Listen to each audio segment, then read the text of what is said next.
Welcome to another episode of Conduct Detrimental. Dan Luss, joined this week by the recently finished with fall 2L semester, Mike Krevchenko. Welcome back, Mike. Welcome back. Thank you. Yeah, it feels good. I said in the chat I was almost in a little bit of a comatose from the finals. Just yeah, the way that my classes are set up on Sundays. So while my finals were on Sundays, the fantasy playoffs were happening while I'm taking my finals. It was just overall a very draining few weeks, but happy to be back. Always producing it, so been appreciating kind of watching you and Taryn do your work, Jason last week. So yeah, I'm happy to be on and happy for this episode and excited to go into a couple things. I don't know how you want to start the I know conversation. exactly how to start this, Mike. And also, shout out to Alexis Castillo, our newsletter coordinator. Alexis is a 1L at Miami Law School who did the right thing. She said she's coming into New York. She's going to be in my neck of the woods. Could we get a coffee? I said, sure. I'm in the city maybe like once a week, maybe twice a week. And I asked her where she was going to be in New York because she's part of Team Conduct. I gotta meet our peeps when they come local. And she goes, I'm going to be in Long Island. And I'm like, okay, I have no excuse. You're in Long Island. I'm mainly in Long Island, or I'm in Westchester because I'm basically the Carmen Sandiego of New York. Mike, do you know who Carmen Sandiego is? Don't fake laugh. Do you know who Carmen Yeah, Sandiego? let's laugh. You don't know Laughing who is Carmen Sandiego is? no idea. So if I said where in the world is, you don't know what I'm talking about. Nothing. I'm sorry. Probably. Shout out to Alexis. Alexis is trying to organize a Florida-based hangout. I think a Miami-centric hangout for our sports law peeps. So be on the lookout for that. I went to Orlando last year and did a sports law hangout. We had a decent turnout, and we've done them in the city, like legit. I think Wallach would be appreciative if we did a conduct hangout in Miami. Mike, any update on Dan Wallach? Has he got his Twitter account back?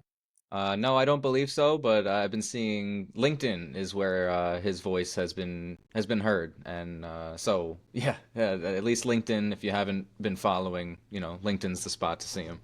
Okay. I have been getting messages. Did Dan get his account back? I did not think so. Elon, again, if you're listening to this, like the joke is over. Now it's time to give Dan back his account. Okay, Elon? Still, it's from the sweepstakes. I think that's what Wallach's been saying on LinkedIn. It's they've been deleting the whoever the hacker was allegedly was deleting the sweepstakes related tweets. So Oh, he said that on LinkedIn. I missed that. yeah, so Oh, but he might be narrowing it down. So we might have some more updates soon, I think. okay. No comment. Okay, so we have a guest today, special guest, Amanda Christovich of Front Office Sports. She's going to cover the latest in the college space. Again, OG listeners of the show will know. Amanda's one of those people, and I try to pride myself in being one of them as well. I really only try to tweet newsworthy things. In the old days, I would spend the time and I would craft a lovely tweet. I would basically take someone else's news and put a little legal spin on it. But now I just do the right thing. Just do a little retweet. So if you do get the push notifications from me on Twitter, I really only try to tweet sports law news. Now, Amanda is one of the many people that I get push notifications for. And I don't want to say many, maybe like 10, count them on two hands. But Amanda, unless she's tweeting about Georgetown basketball, which I don't care for, I am into all of her tweets. So Amanda is a great follow on Twitter. You can just Google her. I don't know. You find her on Twitter, X. Amanda Christovich. She is at Front Office Sports. She's been one of our longest reoccurring guests in the show, so we love having Amanda on. Amanda's going to go through the Sacramento State 50 million controversy. Mike, were you following this with Doug Gottlieb and Schefter? You saw this? I did see a little bit of Schefter's back and forth on Twitter. Yeah, it was real interesting, and I'm work in fundraising at a university, so I was very interested in the actual numbers and how it was laid out. So yeah, it was awesome to hear, at least a little bit of or from her article of what this actually is. So I'm excited to get into it. Of is it 50 million? Is it another number? Because 35 million's been floated out, and Shefty got called out. So on Twitter, and yeah, so I'm excited to talk about it. So I have comments on that before we kick to Amanda, but like we're going to do Sacramento State. We're going to do Mike Vick signing with Norfolk State. I have an interesting update. I don't know if everyone caught it on the Duke lacrosse case. We will cover that. We will cover what perhaps is now the worst contract in the NFL, other than Deshaun Watson. That is Kirk Cousins. We'll talk that. Guess we can talk red zone. Oh, Mike, hold on. Okay, we got a lot of stuff. We can talk the new red zone stuff. But we do have to talk about something, Mike. We have to kind of elaborate on this. You are halfway through with law school. Halfway through? Yeah, Halfway just through. about. Yeah, once I'm done with the spring semester, it'll be officially Oh, you're on 50%. that 4-year program. Yes, the 4-year program. So yeah, one more semester and I'll be 50% of the way there. Do you prefer multiple choice exams? I do not. You do not. So if I No. told you I give my students only multiple choice questions, would that mean that you don't like my class? It really just no. See, that's where it Yeah, depends. It I depends hate how that. you Yeah. set it up because I tricked you. I a tricked lot you. of the answers are there could be two answers. So Yeah. and a special one this semester that I've never seen is my professors were allowing us to explain our multiple choice Oh answers, no, no, and I no, was no, like, no. "What is?" No. So yeah, we'll see. No. You We'll see how that went. But I I don't I know. was told I gave 90 questions last year. I was told by students it was 90 was too long. The problem is I just have a lot of questions I'd like to ask. So I did 80 this year, and I was told it was like 10% better. But like, Okay.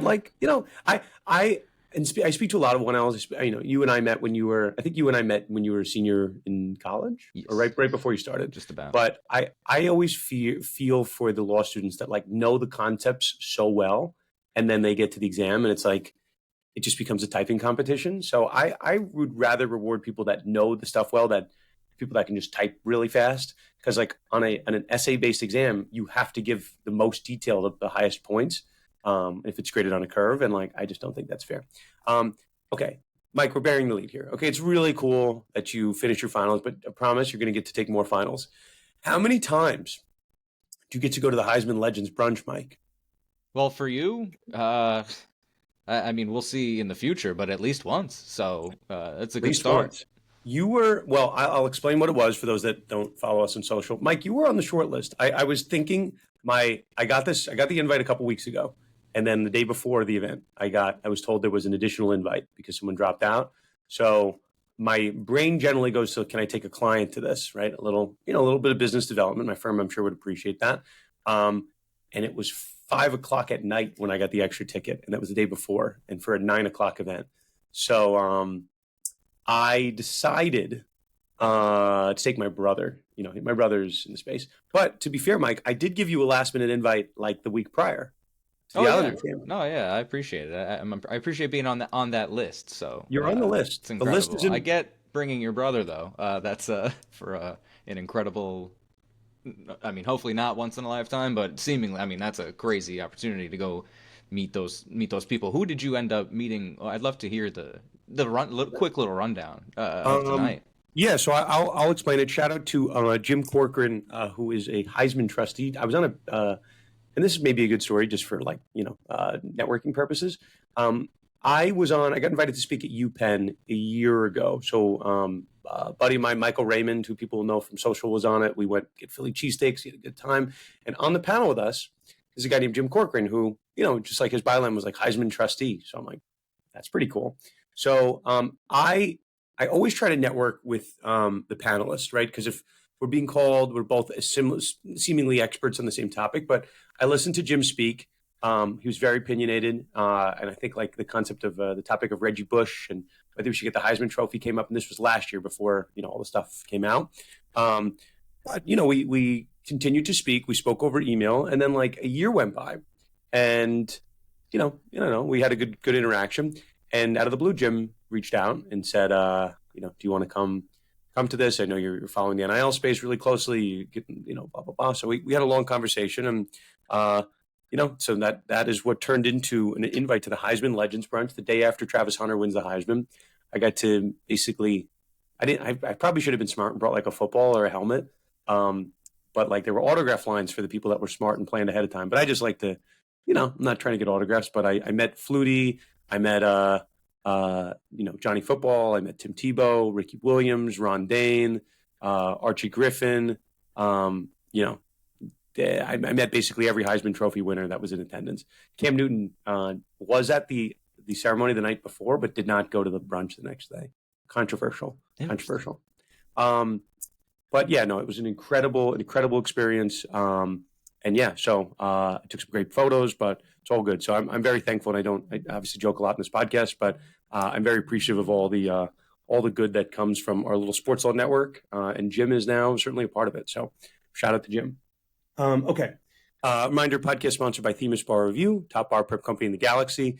Mike, if Themis gave you bar exam prep, or like exam prep, not bar, non-bar exam prep, I feel like you'd be into that because you're a Themis guy. For sure.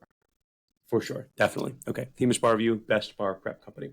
Okay, let's start, Mike. You put this on the list. Red zone. What's the bone you have to pick with red zone? I'm curious here. I personally don't have a bone to pick with Red Zone, but a large mass of people, especially on NFL Twitter, do. Because Red Zone, that claims to be the commercial-free football, 7 hours of commercial-free football. You know, it's everyone's favorite line, everyone's favorite saying, because it means that you're just going to sit on the couch and watch football for basically your entire day and hopefully win your fantasy championship. If you're like me, you lost the minute you touched the playoffs. But now they were actually showing commercials. So they set up where, you know, I'm sure people are, if you've seen Red Zone or if you know of Red Zone, they have split screen of different games. Octobox is their number one. They put up 8 games at once. But so they did a split screen ad. That was basically what they're testing out and what they tested this past weekend. And so on one screen, you see it in all regular games anyway, you know, during the final 2 minutes, or they do, this is a normal thing. It's baseball, football, basketball. Everyone cuts and puts the game and an ad 50-50 on the screen. Split screen, that's very normal. That's been pretty normal. But it hasn't with Red Zone because you're promoting a commercial-free experience, an ad-free experience. So, and that's what people are paying extra for. So, what they didn't even kind of let you know that this was happening, which was a huge thing.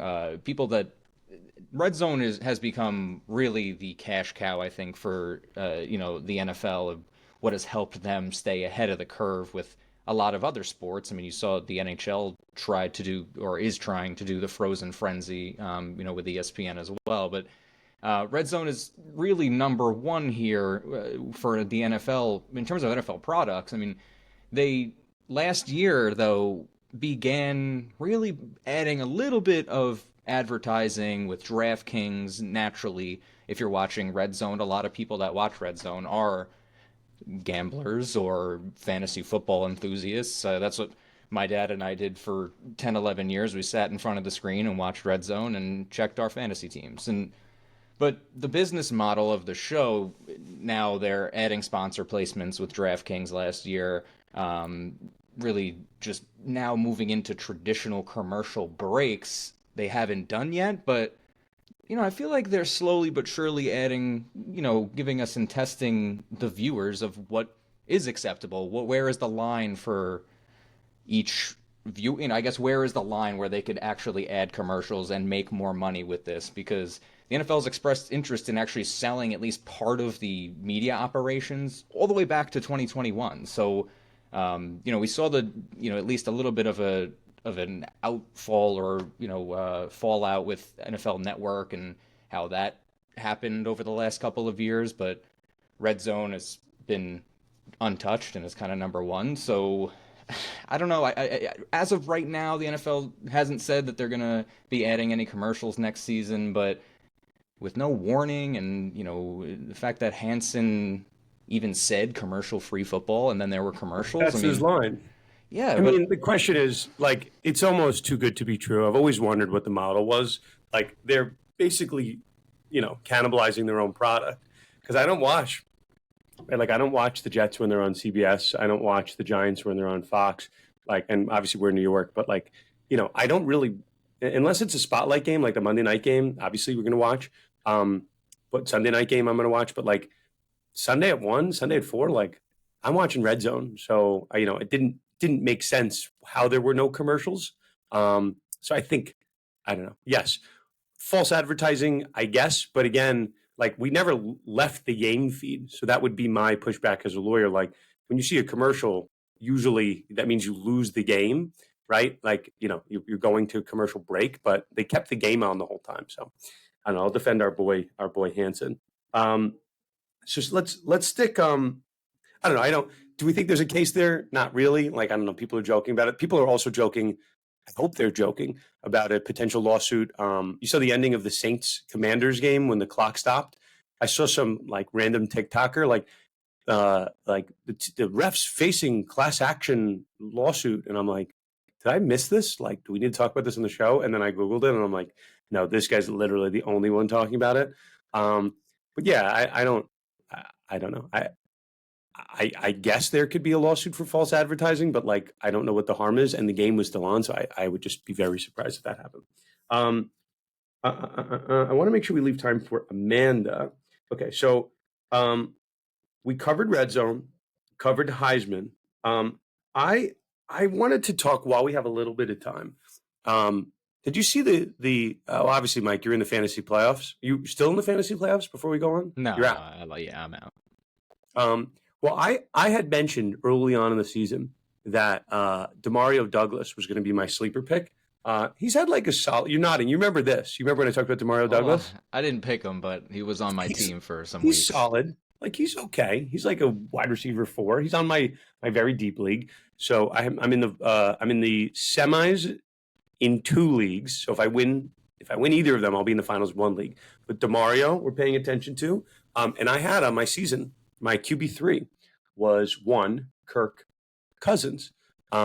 Cousins is now getting benched in favor of Michael Penix, which we saw happening for a while. Cousins, again, I guess from a contractual perspective, this might go down, Mike, as one of the craziest contracts in NFL history. So unless you're living under a rock, the Falcons announced that they're going to start Michael Penix Jr., their recent draftee, and they got a lot of flack for drafting Penix after giving Cousins this huge contract. So now Schefter, we'll talk about Schefter with Amanda as well, says if the Falcons were to cut Cousins prior to the start of the 2025 season, they would have $65 million in dead money. If they were to trade him, 27.5 base salary guarantee would transfer over to the acquiring teams, and the Falcons would be responsible for the 37.5 million of proration. Can I tell you something? This is wild that they can just be on the hook for 65 million of dead money. Like, we make fun of the Deshaun Watson contract. This Kirk Cousins contract is right up there.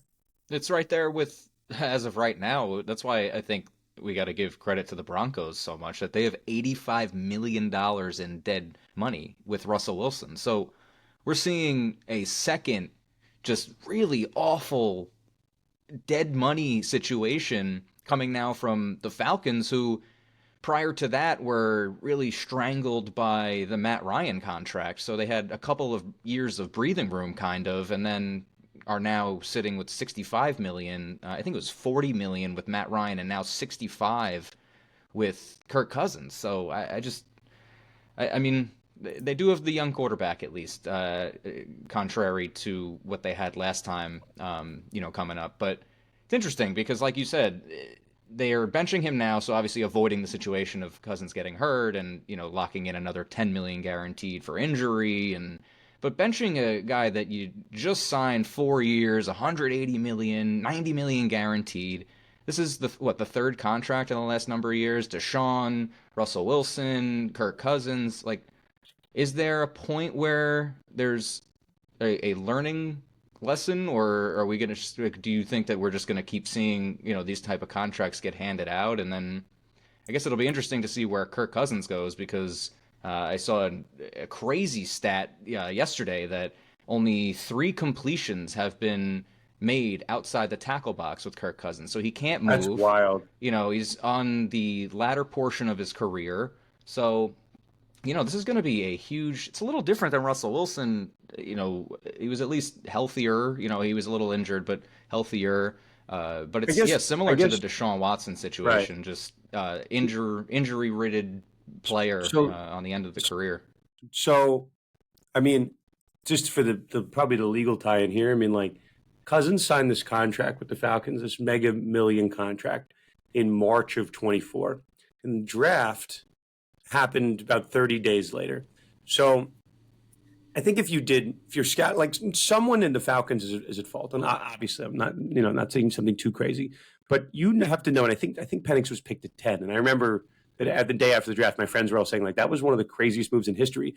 You've signed a $100 million quarterback to a multi-year contract. And now you've drafted a quarterback for the future in the same draft. Like that's, like certainly we've had Favre, we've had Rodgers, like we've done that before. But the like Favre was an established guy in Green Bay. Like Cousins, like if you wanted to draft Penix, like you shouldn't be blocking him with a guy that you signed, a month prior. So sometimes the legal people, the financial people have to be on the same page as the scouts.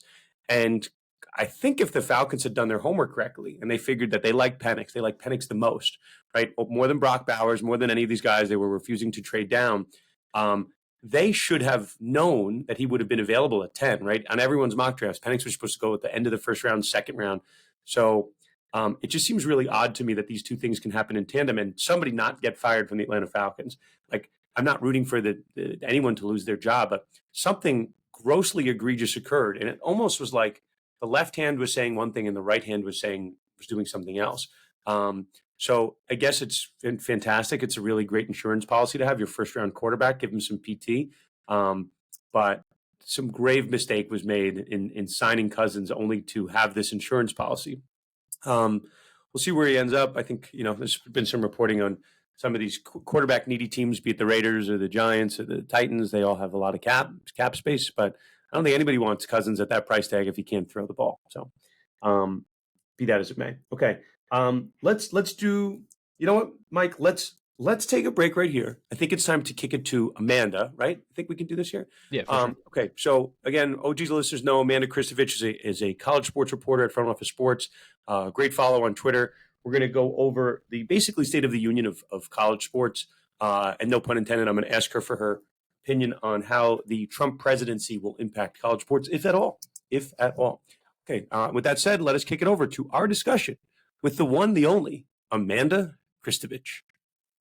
Amanda, welcome back to Conduct Detrimental. It has been a minute. It's been too long. Thank you for having me. As OG listeners will know, I still get push notifications on everything that you do. So I see everything. I hear everything. I have a good sense of the materials that you are working on. But that said, I first and foremost, I wanted to bring you on. We've talked about Doug Gottlieb on our show, and I talk about it in my class a lot for his very, we'll say, infamous lawsuit with Casey Close once upon a time, with a defamation case with Freddie Freeman, all that fun stuff. Now, Doug Gottlieb was involved in can we call it a Twitter assault? Can we say that, or do we not say that? I think so. I don't know, like a virtual fist fight. I don't know, something like that. Well, as that was happening, I saw you tweeting about it. So, listeners of the show, we've already given some context to it, but let's talk a little bit about your reporting on Sacramento State, what Adam Schefter is saying, what Doug Gottlieb is saying, and then what Amanda Christovich is saying, whether this is legitimate or not. Okay, so how can I say this quickly? I've been reporting on Sacramento State for the last few months because when the Pac-12 and when the Pac-12 said that they were going to add 4 and then 5 and then 6 new members, and the Mountain West, obviously then had to turn around and do the same. It became clear to Sacramento State, as I'm sure it became clear to a lot of schools, that this was their opportunity to jump to at the FBS level, which is something that over the last year and a half with their new university president, they've been really interested in doing. They launched a very, I would say, impressive PR campaign. There was a group of local business leaders and politicians who came out and said, we're gonna propel Sacramento State into, to the next level. We want the Pac-12 or the Mountain West or somebody to pick them up. So I've been reporting on that and the efforts that they've been, I guess, putting together. The most flashy of which in my opinion, was this idea that they were going to get $50 million of NIL collective funding. They have said, and they told me this, at least a month ago, that they've said this publicly, they have $50 million in commitments from local business leaders, whomever. They haven't obviously named names, as is usually the case. They do not have money in the bank, and the money is contingent upon the school getting an FBS bid, because why would they be spending that much money for FCS, right? The whole point is to get their name out there, and hope that this will attract, and show these FBS leagues that they're ready to compete. So that's where we That answers it. Yeah. that's where we were before Schefter joined the party. Well, I think it's safe to say, and I think that's all correct. We follow you so far. I think Schefter came in, and I've seen those Schefter tweets that look like they were cut and paste from somebody, an interested party. Sometimes it's an NFL agent. Most of the time, it's an NFL agent. But Schefter tweeting that, it's not his block. I don't know. I don't really recall him tweeting that much about college sports. He doesn't. Save for Bill Belichick going to UNC, doesn't really do it. And it looked to me like he was cutting and pasting from somebody that interested in the Sac-12 program. Doug Gottlieb, who I've been on Doug's show before, I would not say he's a friend of the show, but whatever, said essentially that, like, Adam, you got to fact check when these agents give you stuff. And then I think Schefter punched a little below the belt and said, basically, you need to get off Twitter, Doug. You are 0-7 in your conference, and spend some more time in the gym. Now, I'm curious, Amanda, and I think you might have given us your answer. From your understanding, is this a legitimate $50 million, assuming they get into the Pac-12? That's your understanding of it? So, yes. And then I also want to say that I checked in on, the whole reason Schefter tweeted in the first place, which was the fact that they were talking to Michael Vick. Obviously, they didn't end up getting him, but my understanding is that it wasn't like he had a 10-minute phone call and wasn't interested in Sacramento State, blew this up. It does seem like he was legitimately weighing that option. So I just want to put that out there too. I mean, if you're talking $50 million, like, anyone's going to be interested. Right. I'd be interested in that job for $50 million. Well, and it's like he wants to pull a Deion Sanders. You go to a, high-profile FCS program, and then you try to make the jump, just like the school is trying to do. Look, I tried to get names of who is funding these donations. We know who the people involved in the group called the Sac-12 are, the people that are trying to do lots of different types of funding. But I don't have a list. I've tried. I have not received or been able to get names and call those people and say, are you 100% giving 50 million? But what I learned after the whole Schefter Gottlieb situation, because I checked back with my source, was that this $50 million is going to be paid out over 10 years. Okay, so I'm no mathematician, but you can fact check me by my basic calculations. That's $5 million a year for 10 years. It could be, probably that's the base, but yes. Average 5 to 10. That's your correct. It's your average, but being lawyers, we got to be clear. It could be 15 up front, and then but yes. So let's average 5 million a year for an NIL collective. That's pretty standard for a low-level FBS or a low-level power conference high FBS group of 5 collective, as far as I understand. So since it's spread out over 10 years, it doesn't actually sound as outrageous as, just that slapdash, Schefter didn't have enough characters and he tweeted, they have 50 million in NIL. They have, 5 million over the next 10 years in commitments is, I think, the most accurate way to phrase it. I think that's fair. I mean, so I guess the reason we wanted to bring it up, right, it's your block, and I saw you somewhat attempting to control the scenario, and I'm not sure. I feel like Schefter's reach is a little bit bigger than yours. No offense. A little bit. I was hoping he might retweet me, but he didn't. That's okay. Well, Schefter was funny. He's like, I checked, Sac State themselves has reported this, and I'm like, well, Sac State can say whatever they want, but you have provided a little bit of colors to the situation. And I think there's so much for people that aren't that closest. They hear 50 million Yeah. and they think that that's a massive number, which it would be, right? For 1 year. But if you have 1 year of 50 million and, like as much money as that is, with the transfer portal being what it is, let's say Sac State gets a ton of recruits for 1 year. Right. And then they can't pay anyone else the next year. Like, congrats, Sac State.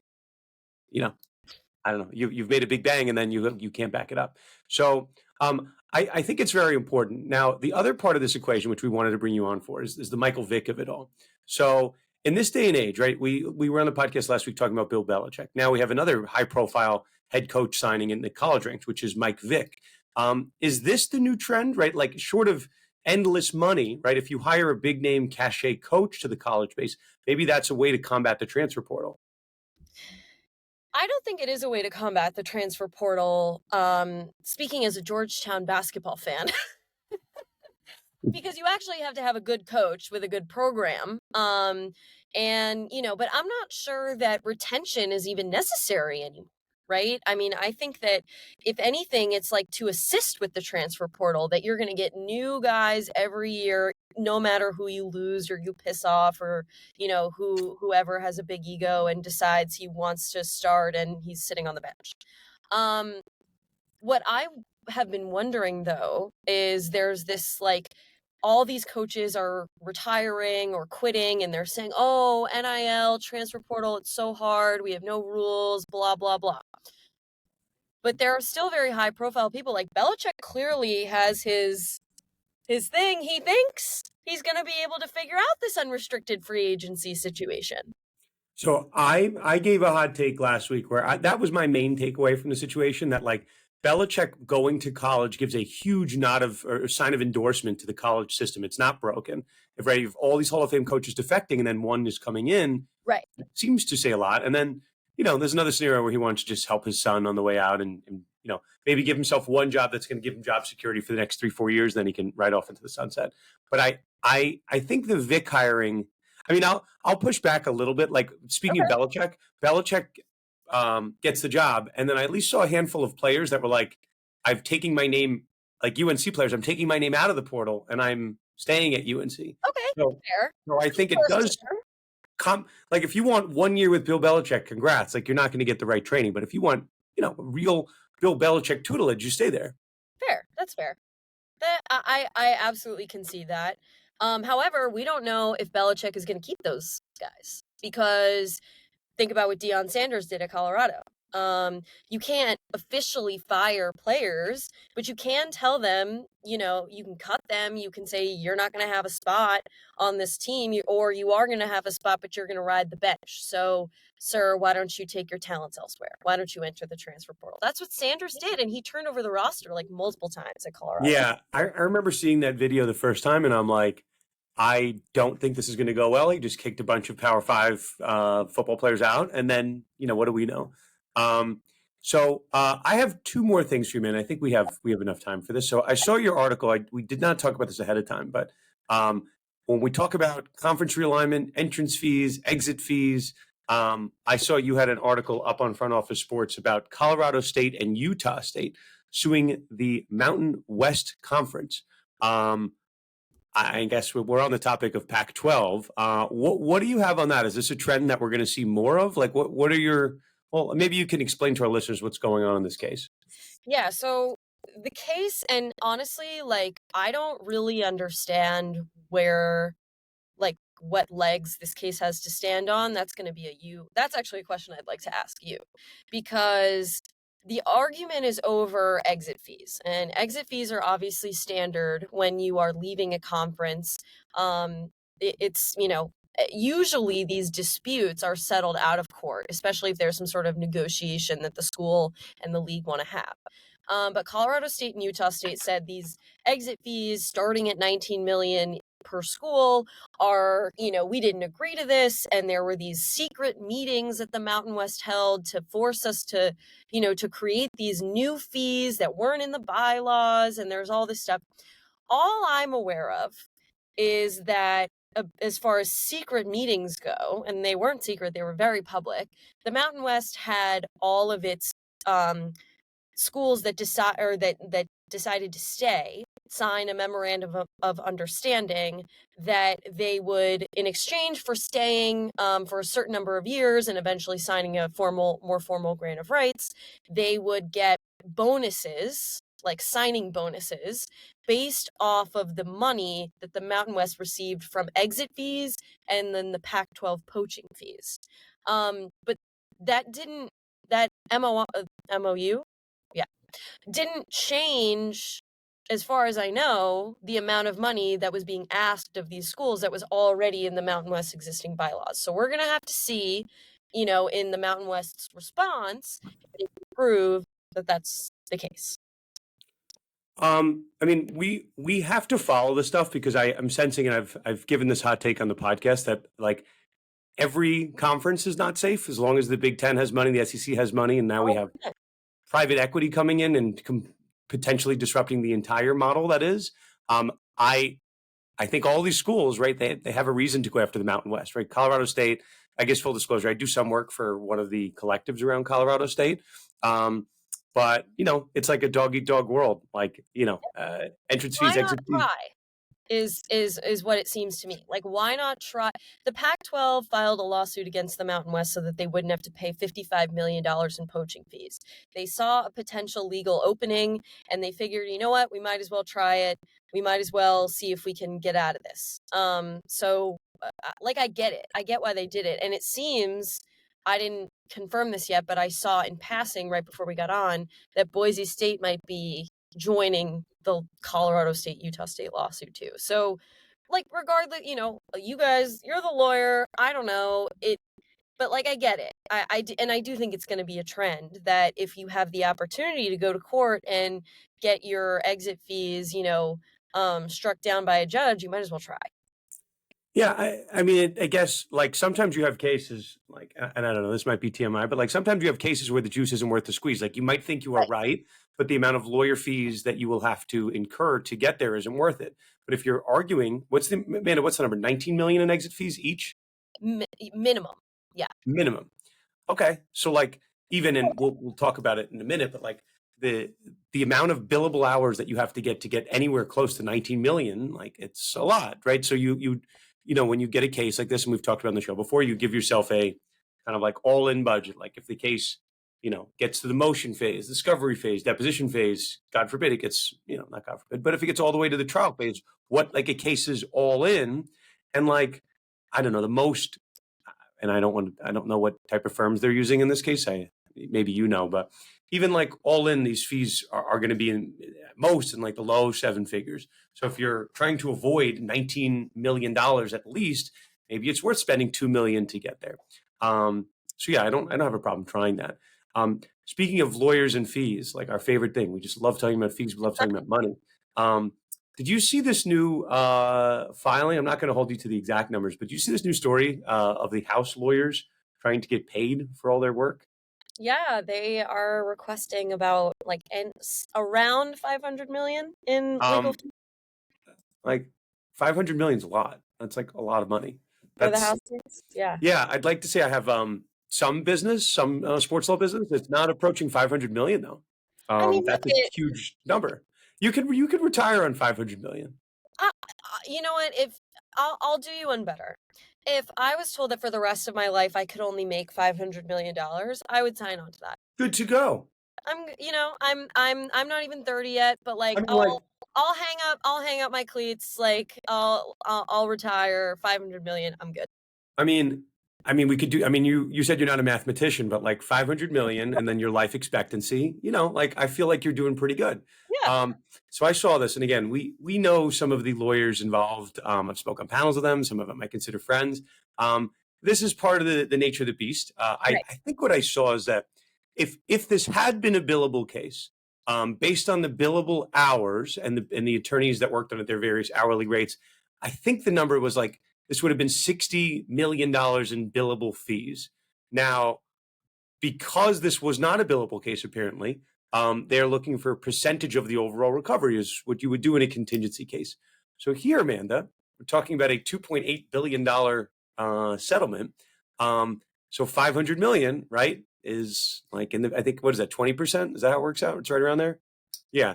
I mean, that's that's the world. So like I was people, told that that was pretty standard when the estimate came out several months ago. Like, because what they were asking for was already in a filing. So I'm not really sure why this was like treated like huge breaking. no, it's You know what I mean? Like, it wasn't official, but it was sort of like in. It we've definitely known this. We've something. known this. I think it's just staggering when we're talking about like, oh, like Sacramento State's raising $50 million. That's a lot of money. That's going to sway the occasion. Like, oh no, it's really $5 million a year for the next 10 years. And now we're like, okay, like all this cool stuff that's being done to change the space, like who's really getting paid here? It's like, oh yeah, the lawyers are getting Right. $500 million. And not to say that the lawyers didn't do a good job, because I think this House versus NCAA case is going to be a really pivotal case. But we as lawyers have to just be aware that people, they like to Well, say that we like to lie and we like money. Those are our two favorite things, according to the general population. well, and I will just say, in their defense, it's not just going to Jeff Kessler and Steve Berman. It's going to all of their, right? It's also going to their associates and their, I don't know, Their their rent, their insurance. legal interns, No. their first year, their junior. No. They Yeah, don't oh yeah, I'm sure it's not going into their pockets, right? Kessler, whoever know, but brought it's that case part of in. their. Well, You put it tell this way, me. and I won't say anything specific, but most firms, not all firms, because Okay. I've been at firms that haven't had this. If you bring in business to the firm, and if you're the originator, quote unquote, on that case, you get a certain percentage of the receivables. Overall. Okay. And sometimes there are like people that brought the case in, people that worked on the case, the managed that origination pie is split up. And other firms, they like have no science, and then like they just pay you out in bonuses, and there's no exact science. But hypothetically, if Jeffrey Kessler was the originating attorney, and again, it's being split with Berman's firm, so I don't know, it's 50-50 split, third, I have no idea. Only $250 million per Right, firm. like, What are they going to do? let's assume it's 250, and let's assume that again, I don't want to imagine Kessler was the originating attorney, but I have no idea. That's a cool, right? In that scenario where it's being split 50-50 and he gets 10% of the receivables, that's $25 million in his pocket. So, Malone. yeah, it's huge. Plus they want a piece of revenue sharing. There's some more piece to this, but like, Yeah. I saw those numbers and I'm like, wow, like I follow the case from an academic standpoint, like I think it's cool. And I advise clients on what's going on with the case.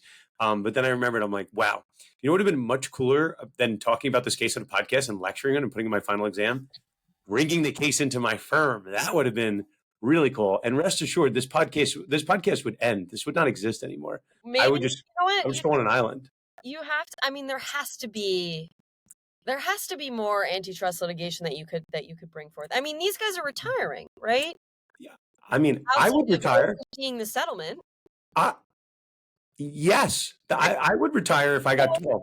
So it's time for you to step in. Yeah, it's time for me to step in. Time for me to start less podcasting, more recruiting $500 million cases to my firm. I think my firm would love that. Exactly. Okay, Amanda, we have a few minutes left with you. I wanted to leave you with this. I saw a tweet of yours whenever the election was, whenever all that chaos happened.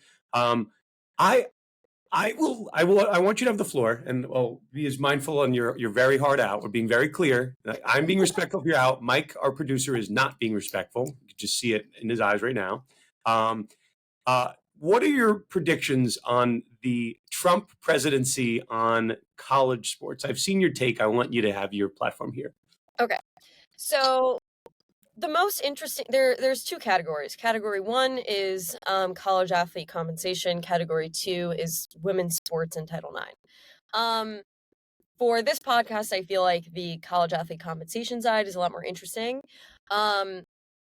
Trump himself has not really talked about whether or not he thinks college athletes should be employees or not. He hasn't spoken on this. However, his administration is already shaping up to be extremely, in general, pro-employer, right? Or anti-labor, depending on what side you want to sit on, right?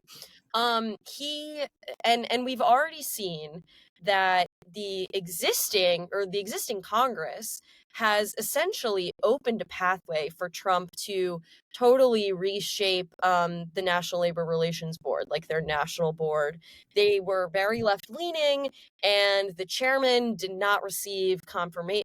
She didn't get another confirmation confirmation. So when Trump comes in, he's going to be able to flip the national board to a Republican bent, a pro-employer bent, and he's probably going to fire the general counsel who believes college athletes should be considered employees and replace her with someone who probably thinks they don't. So what does Okay. it mean for the two really strong cases, or that have, the cases that have been very pro-athlete at USC and Dartmouth? They might be able to continue, but they now have a much harder path of being, of ruling that college athletes are employees. The Johnson case, obviously, like, that's a federal court case. Obviously, there's like the federal judge appointments, but that case is moving so damn slow. Like, I don't even know. Like, I might retire before we, actually see like anything in You that. might go to law school, be able to recruit a $500 million case to your Yeah. firm, and then Exactly. retire on that. Exactly. And then, just to look at the Congress piece for a quick second, Ted Cruz is going to be the head of the Senate Commerce Committee, which is the committee that has jurisdiction over all of the college athlete compensation issues. They're not the only one, but they're really the most prominent one. And Cruz has made it very clear that he wants some sort of bill, to govern not just NIL, but all of college athlete compensation. That's like one of his top like 5-10 priorities. Whether or he still thinks that he's going to have to make a bipartisan negotiation, so it's unclear like whether or not he's going to be able to get enough Democrats to agree to a provision that college athletes are not employees, which is what the NCAA wants him to do and what he wants to do. But it's a lot more likely than it was in the Biden administration. Let's just put it that way. So I actually wrote this in a little crystal ball prediction for FOS. This time last year, I thought athlete employment was like a shoo-in. Now, not so sure. That's fair. I like how you laid it out. I like to call myself an optimist. But for college sports, I'm more of a realist. Like for the last 3+ years, we've been like, we're right on the horizon. Feds are going to step in. It's always going to be huge movement. NCAA is waiting for the Feds, and we are no closer. So I hope there's a positive. I hope there's an impact one way or another, as opposed to just like everyone stepping in each other and everyone screaming Right. at the same time, and then it's just a cacophony of noise. And these congressional hearings turn out to be a huge waste of time in one way. There will be more hearings, by the way. Great. Someone called me after one of the hearings. They're like, "How did it go?" And I'm like, "Listen, none of that was relevant. Like, if you just want to just be advised on some, interesting things, listen in, but like nothing's going to happen." Okay, Amanda, we are very respectful of your heart out. Listen, enjoy.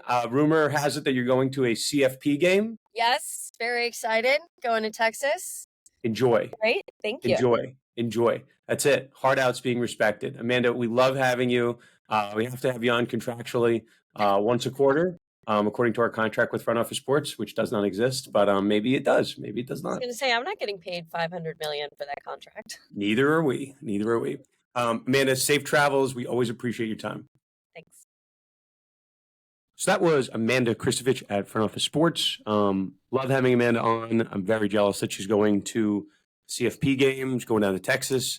I think I said this on social, but I have a burnt orange number 34 Ricky Williams Texas Longhorns jersey. Yeah, that's been my team forever. Texas? I was 5-6 years old. Rose Bowl. Oh Texas, my God, USC. Vince Young? Yes, I was watching that in my parents' bedroom, and from then on, you can ask my girlfriend who's an Alabama fan. That's just Texas has been my team forever. So yeah, that was awesome.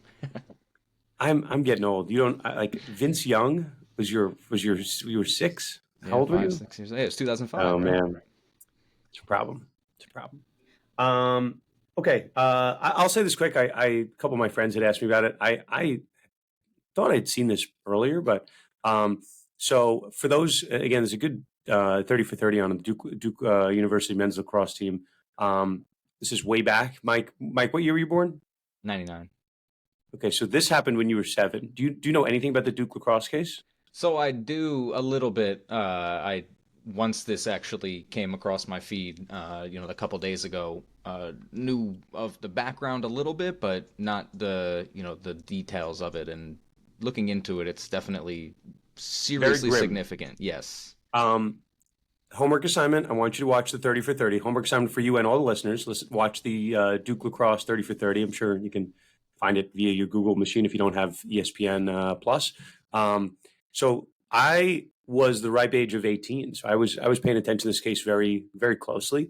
Was I 18? Yeah, I think so.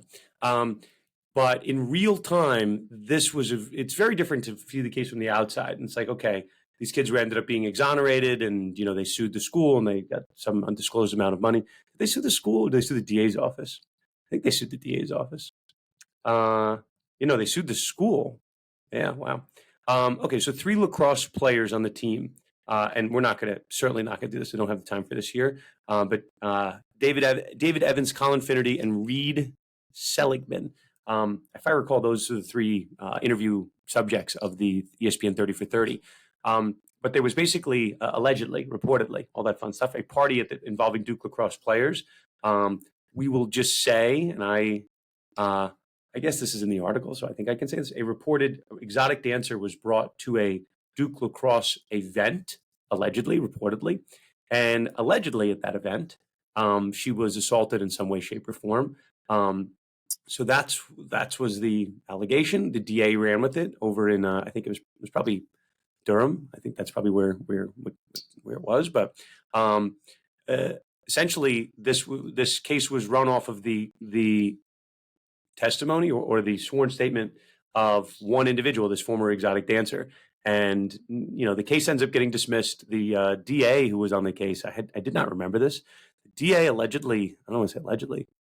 The DA, this is according to an article from NBC4i, which I think is a North Carolina outlet, said the district attorney who worked on the case, Mike Nifang, was disbarred for withholding evidence. So, there's a lot of legalese to this case. But fast forward now a ripe 18 years, and this former exotic dancer said on a recent podcast, quote, "I testified falsely against them by saying they raped me when they didn't, and that was wrong. And I betrayed the trust of a lot of people who believed in me." So later on in the podcast, she goes on to say, "I made up a story that wasn't true because I wanted validation from people and not from God, and that was wrong when God already loved me for who I was regardless." Okay, so I will give this PSA, and again, hopefully, we survived the San Jose State women's volleyball. We didn't get canceled. I actually got some comments that I was way too cautious with my wording around that, and it was comically cautious, but gotta be careful. I have a, again, I don't want to belittle any type of accusations one way or the other. But I was at a social event recently, and someone was saying, like, "Isn't it crazy? Diddy definitely did all this stuff, right?" And I'm like, well, there's a lot of allegations about Diddy. There's a lot of allegations against a lot of people. But if it's just based, if all there is based on the recollection of one person, and that's it, right? Like, there's not like 100 people showing a pattern and all this stuff. Like, it's just one person saying one thing about someone that's being accused of something. I'm a big believer in the preponderance of the evidence. Like, you have to prove your case. I'm not ready to ever convict somebody based off of what one person says, right? If there's physical evidence and there's other things, or there's corroborating witness testimony, camera footage, like, that's very different. But some of the cases that we read in the media, that's all they're based on. It's just based off of what one person said versus what somebody else said.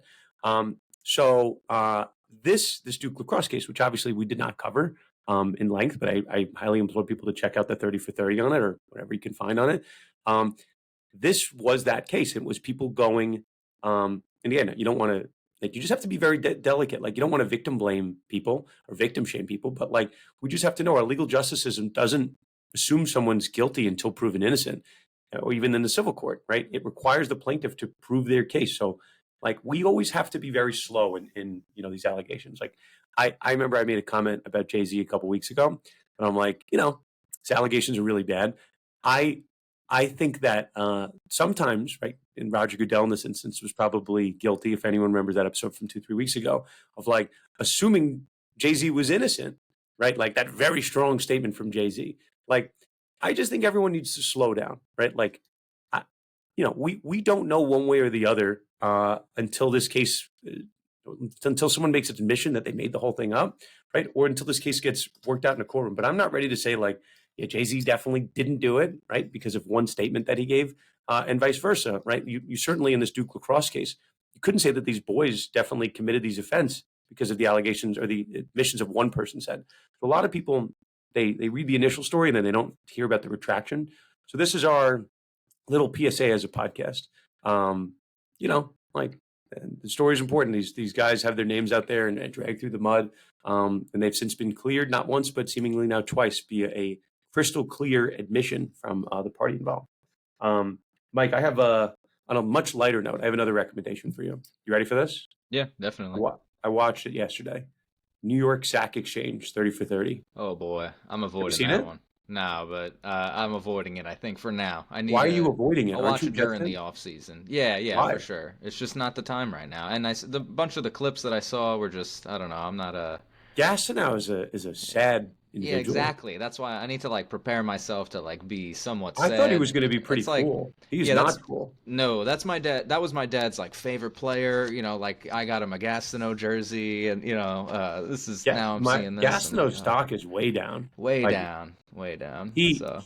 Well, speaking of again relevant podcast topics, Gastineau has a call out of Brett Favre. So if you don't like Brett Favre, Gastineau goes at him for taking a dive to Strahan and replacing Gastineau sack records. That's worth a watch. That was cringy enough that you can't look away. It was like train wreck good. And friend of the show, Marty Lyons. I do some work with Marty Lyons out here in Long Island. Awesome. Marty Lyons is featured very prominently in the doc. Now he's I know- all like, yeah, he's I know awesome. Marty pretty well. That's Marty all, pretty well. really. Marty Lyons Foundation. I play in the golf outing. Oh, every awesome. year. That's awesome. Yeah. Is that an invite you want? You want an invite to the Marty Lyons Foundation? I will practice my golf for the next year. Doubtful. Okay, let's end on this. I told you about Demario Douglas. I have a recollection. Mike, you can fact check me on this, and I think you want to. My two big bets before the year, season-long futures, people can follow along with this. I said Denver Broncos over 5.5 because I said, yeah, Denver kind of sucks. They're losing Russ, they Bo Nix, blah, blah. But Sean Payton in his career is generally like an eight win guy. Like he just always does it. So I was a big believer in that. I bet that. So that one hit. The Denver Broncos are 9-5, so we're riding pretty on that. The other one is getting close. So I'll give this to people to watch. I have some people that listen to the podcast and they don't bet and they just follow along with our bets from the from the sidelines, which is totally cool.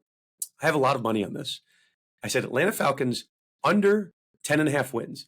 And I said Atlanta Falcons, Kirk Cousins, all this fun stuff that we were talking about here. I said Kirk Cousins has a torn Achilles, and I just don't know, torn Achilles in this. It was either an Achilles or an ACL. I think it was the Achilles. But I memory serves, and the listeners can fact check me on this, but I'm pretty sure I'm on record saying this somewhere. Pretty sure it was on the podcast, Mike. It was on the podcast. Falcons under 9.5. Yeah. Under 9.5. I did say this, correct? Yep, here it is. Yeah. Oh, okay. So right now the Falcons are 7-7. They're switching their quarterback, as we have discussed, from Cousins to Penix. They need to win the next 3 games for me to lose my bet. If the Falcons lose one of these next 3 games, we have won all of our bets. So sometimes you guys take these bets, you don't think about them, and sometimes they hit, sometimes they don't hit. These two should hit. And Mike, last but not least, have you been checking the rebounds per game leader in the NBA? Have you looked at that recently? Have you looked at that? I checked it a few days ago, like 3 days ago, when I was checking the Knicks game. And Mike, tell the listeners who is winning the rebounds per game bet. Yeah, you are. We are very. We just, like I said, need health. Knock on wood. Can I say something? Please. This and if you took this bet and you can show me proof that you took this bet, we'll find you a way to get you some more conduct swag, be it sweatshirts or I'll make up some more swag for this. This is the greatest bet that I have ever recommended in the history of bets. This was a 55-1 bet. I laid out the logic. Mike, what episode was that? Oh, wow. No, don't worry about it. Don't worry about it. It's in the show notes. We have a record. I said 76ers under. That's obviously going to hit. And I said Karl Anthony Towns to lead the NBA in rebounds per game, 55-1. Mike, I thought I was being a big man, and I bet $10 on it. I'm like, I feel pretty good about it. Let me just bet this. I have a client of mine who took this bet, Mike. It's not a gambling client because I don't run a big book. but I have a sports law client. You know what she bet on this, Mike? I don't even can't imagine. More than $100. This is a winning bet. He calling things down short of a something crazy happening. He's going to win this, and we are going to cash. We're going to cash huge. So listen, if you took this bet, if you listened to that podcast and you took it, you're welcome. What can I say except you're welcome, as the great Maui says. That's perfect. Good timing too with Moana 2 coming out. Um, But think about this, just on this real quick.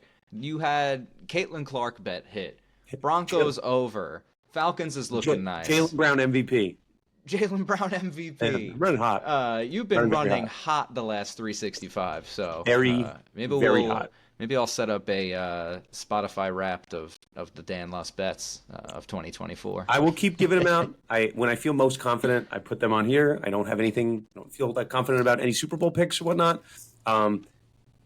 I have a lean on the Tyson Fury Usyk fight on Saturday, but I will not. I'll say this: slight lean. If you need a side, I like Fury's side. I don't think Fury should be a dog. That's just my opinion. Okay, we will end the podcast here, Mike. Congrats on finishing your first semester, your fall semester of your 2L year. Congrats to my law students for finishing their final exam, and congrats to us, Mike. I think we're going to sneak in one more episode this year. I think that's it. I think that's it. One more episode. We'll do a year-end wrap. It'll probably just be me and you. Maybe we'll do the origin stories of conduct. I was given a request by a friend of the show and newsletter coordinator, Alexis Castillo, to get our friend Stephanie Weissenberger on the show. People, I guess they like Stephanie. They don't like us. They want Stephanie back. They said more Stephanie. I think we can arrange that. I think that's doable. Yeah, no, we definitely gotta. It's been a while. I feel like we haven't. Yeah, she hasn't been on in a while. So it's been a minute. It's been a minute. Mike, always appreciate your help. And that'll do it for us here at Conduct Detrimental. And we will see you all next time on a last year-end episode roundup recap of the Sports Law Podcast, Conduct Detrimental.